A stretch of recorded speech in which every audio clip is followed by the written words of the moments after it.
মধ্যপ্রাচ্যে দখলদার ইসরায়েল ও ইরানের মধ্যে চলছে সর্বাত্মক যুদ্ধ। আমাদের হাতে এসেছে গুরুত্বপূর্ণ আপডেট আন্তর্জাতিক সংবাদ। শুরুতেই থাকছে যুক্তরাষ্ট্রে পুলিশের প্রশিক্ষণ কেন্দ্রে বিস্ফোরণ, নিহত ৩। এবারে জানিয়ে দিব একদিনেই গাজায় ৯০ হামলা। আরও জানাবো বিএনপি নেতা তারেক রহমানের মন্তব্য, কোনো ভুল সিদ্ধান্তে যেন ফ্যাসিবাদ পুনর্বাসনের সুযোগ না পায়। এবারে থাকছে ময়নাতদন্ত ছাড়াই কবর দেওয়া ও সৎকার কোনোভাবেই গ্রহণযোগ্য নয় বলছে সিপিবি। সব শেষে জানিয়ে দিব চকরিয়ায় এনসিপির পথসভার মঞ্চ ভাঙচুর বিএনপি নেতাকর্মীদের। এতক্ষণ শুনছিলেন আপডেট সংবাদের শিরোনাম, এবারে বিস্তারিত। তবে তার আগে অনুরোধ রইল ভিডিওটিতে একটি লাইক এবং কমেন্ট করে জানিয়ে দিন ভিডিও সম্পর্কে আপনার মূল্যবান মতামত। আরও জানিয়ে দিন ভিডিওটি কোথা থেকে দেখছেন বা কোন জেলা থেকে দেখছেন। যুক্তরাষ্ট্রে পুলিশের প্রশিক্ষণ কেন্দ্রে বিস্ফোরণ, নিহত ৩। যুক্তরাষ্ট্রে পুলিশের একটি প্রশিক্ষণ কেন্দ্রে বিস্ফোরণের ঘটনায় ৩ জন নিহত হয়েছেন। স্থানীয় সময় শুক্রবার লস অ্যাঞ্জেলসের কাউন্টি শেরিফি ডিপার্টমেন্টের ২০ কাইলুজু প্রশিক্ষণ কেন্দ্রে ওই বিস্ফোরণের ঘটনা ঘটেছে। স্থানীয় এক কর্মকর্তা একে দুর্ঘটনা বলে অভিহিত করেছেন খবর এএফপির। লস অ্যাঞ্জেলস কাউন্টি শেরিফি রবার্ট লুনা বলেন, এটা দুঃখজনক যে আমাদের ৩ জন সদস্য মারা গেছেন। অন্য কোনো বিভাগের কোনো সদস্য আহত হননি বা কাউকে হাসপাতালে ভর্তি করা হয়নি বলেও উল্লেখ করেন তিনি। এ বিস্ফোরণের কয়েক ঘন্টা পর সাংবাদিকদের সঙ্গে কথা বলার সময় লুনা জোর দিয়ে বলেন, স্থানীয় কর্তৃপক্ষ এখনও বিস্ফোরণের কারণ নির্ধারণ করতে পারেনি। তবে এই ঘটনায় সেখানে থাকা লোকজনের জন্য কোনো ধরনের হুমকি নেই বলেও তিনি আশ্বস্ত করেছেন।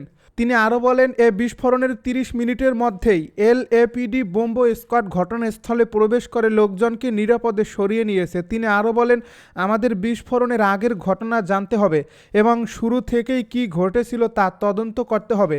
এই মুহূর্তে আমাদের কাছে এর বাইরে আর কোনো তথ্য নেই। একদিনেই গাজায় ৯০ হামলা। ফিলিস্তিনের গাজায় একদিনে ৯০টি হামলা চালিয়েছে ইসরায়েল। শনিবার দখলদারদের সেনাবাহিনী নিয়মিত ব্রিফিংয়ে এ তথ্য জানায় খবর আল জাজিরার। ইসরায়েলি সেনাবাহিনী জানিয়েছে তাদের বিমান বাহিনী গত দিনে অবরুদ্ধ গাজা উপত্যকা জুড়ে ৯০টি হামলা চালিয়েছে। মাত্র ৩৬৫ বর্গ কিলোমিটার আয়তনের ভূখণ্ডে এমন হামলা যে কোনো যুদ্ধক্ষেত্রের তুলনায় ব্যাপক। তিনি দাবি করছে গাজার যোদ্ধাদের সামরিক কম্পাউন্ড এবং ভূগর্ভস্থ অবকাঠামোতে আঘাত করা হয়েছে। তবে হামলার অবস্থানের কোনো প্রমাণ বা বিবরণ প্রদান করেনি সেনাবাহিনী।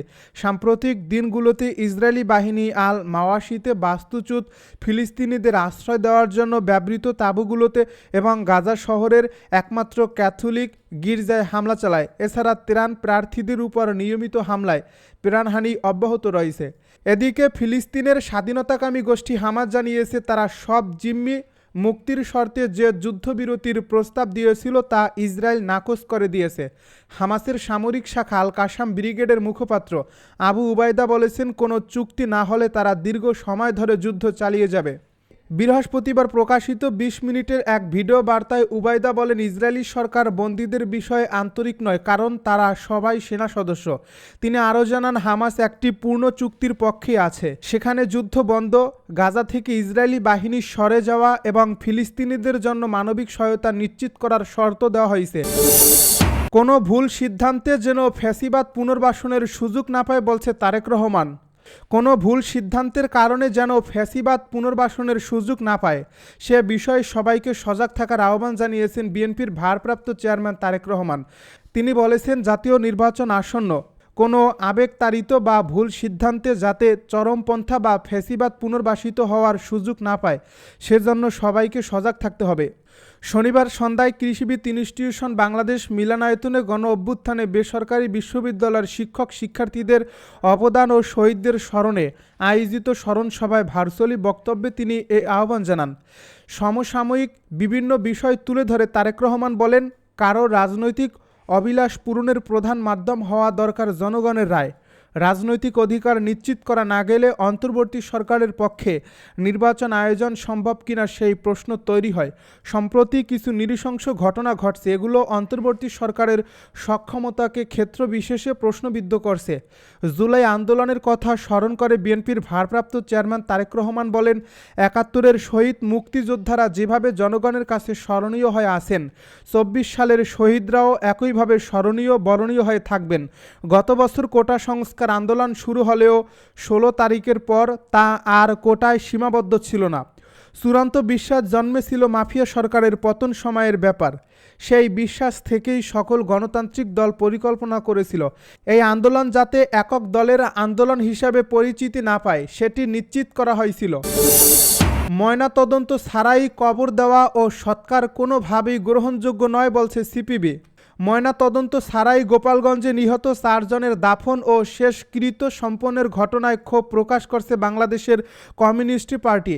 দলটির নেতারা বলছেন, এ সরকারের সময় গুলি করে মানুষ হত্যার মতো ঘটনা কেউ প্রত্যাশা করেনি, অথচ তা ঘটেছে। এমনকি নিহতদের ময়নাতদন্ত ছাড়াই কবর দেওয়া ও সৎকারের মতো অনিয়মের খবর পাওয়া যাচ্ছে, যা কোনোভাবেই গ্রহণযোগ্য নয়। এ ধরনের ঘটনা শুধু আইনশৃঙ্খলার চরম লঙ্ঘনই নয়, বরং গণতান্ত্রিক মূল্যবোধ ও মানবাধিকারের মারাত্মক অবনতি। জুলাই অভ্যুত্থানে রাজধানীর উত্তরায় পুলিশের গুলিতে নিহত বাংলাদেশ ছাত্র ইউনিয়নের উত্তরা থানা কমিটির সদস্য শহীদ মাহমুদুল হাসান রিজভির প্রতি শ্রদ্ধা জানাতে আয়োজিত সমাবেশে এ কথাগুলো বলেন সিপিবির নেতারা। শুক্রবার রাজধানীর পুরানা পল্টনে কেন্দ্রীয় কার্যালয়ের সামনে নির্মিত অস্থায়ী বেদিতে ফুল দিতে গিয়ে শহীদ রিজভির প্রতি শ্রদ্ধা জানান তারা। চকরিয়ায় এনসিপির পথসভার মঞ্চ ভাঙচুর বিএনপি নেতাকর্মীদের। কক্সবাজারের চকরিয়া পৌর শহরের জনতা শপিং সেন্টার চত্বরে করা জাতীয় নাগরিক পার্টির পথসভা মঞ্চ ভেঙে দিয়েছেন বিএনপি ও ছাত্রদলের নেতাকর্মীরা। ট্রাকের উপর মঞ্চটি করা হয়েছিল। আজ শনিবার বিকেলে ৪:৩০ দিকে এই ঘটনা ঘটে। পরে সেনাবাহিনী ও পুলিশ গিয়ে তাদের ছত্রভঙ্গ করে। বিকেল ৫টার দিকে সেখানে পথসভায় বক্তব্য দেওয়ার কথা ছিল এনসিপির আহ্বায়ক নাহিদ ইসলাম সহ কেন্দ্রীয় নেতাদের। বিএনপি নেতাকর্মীরা বলেন, আজ দুপুরে কক্সবাজার শহরে এক সমাবেশে এনসিপির মুখ্য সমন্বয়ক নাসিরউদ্দিন পাটোয়ারি বিএনপির স্থায়ী কমিটির সদস্য সালাউদ্দিন আহমেদকে নিয়ে আপত্তিকর বক্তব্য দেন। এটি বিএনপির নেতাকর্মীদের হৃদয়ে আঘাত করছে। এই বক্তব্যের পর চকরিয়া সহ কক্সবাজার জেলায় বিএনপি নেতাকর্মীরা রাজপথে নেমে প্রতিবাদ করেন। বিকেল ৪টা থেকে চকরিয়া মহাসড়কে বিএনপি নেতাকর্মীদের মিছিল শুরু হয়। তারা সালাউদ্দিনের পক্ষে স্লোগান দিতে থাকেন। এনসিপির মুখ্য সমন্বয়ক নাসিরউদ্দিন পাটোয়ারি কক্সবাজারের সমাবেশে বলেন, আগে নারায়ণগঞ্জে বিখ্যাত গডফাদার শামীম ওসমান ছিল, এখন শুনছি কক্সবাজারে নব্য গডফাদার শিলং থেকে এসেছে। ঘের দখল করছে, মানুষের জায়গা জমি দখল করছে, চাঁদাবাজি দখল করছে, আবার নাকি সে সংস্কার বুঝে না। নাম না বললাম, কক্সবাজারের জনতা এ ধরনের সংস্কার বিরোধী যে পিয়ার বোঝে না, রাজপথে তাদের দেখিয়ে দিব ইনশাল্লাহ। এরপরই তীব্র প্রতিক্রিয়া শুরু হয় বিএনপি নেতাকর্মীদের মধ্যে। প্রত্যক্ষদর্শী স্থানীয় ব্যবসায়ীরা বলেন, দুপুর থেকে এনসিপির পক্ষে মঞ্চ তৈরি করে মাইকিং করা হচ্ছিল। হঠাৎ বিকেল ৪:৩০ দিকে কিছু লোক লাঠিসোঁটা নিয়ে মঞ্চে হামলা করেন, এনসিপির মাইকিং করা লোকজনকে তাড়িয়ে দেন।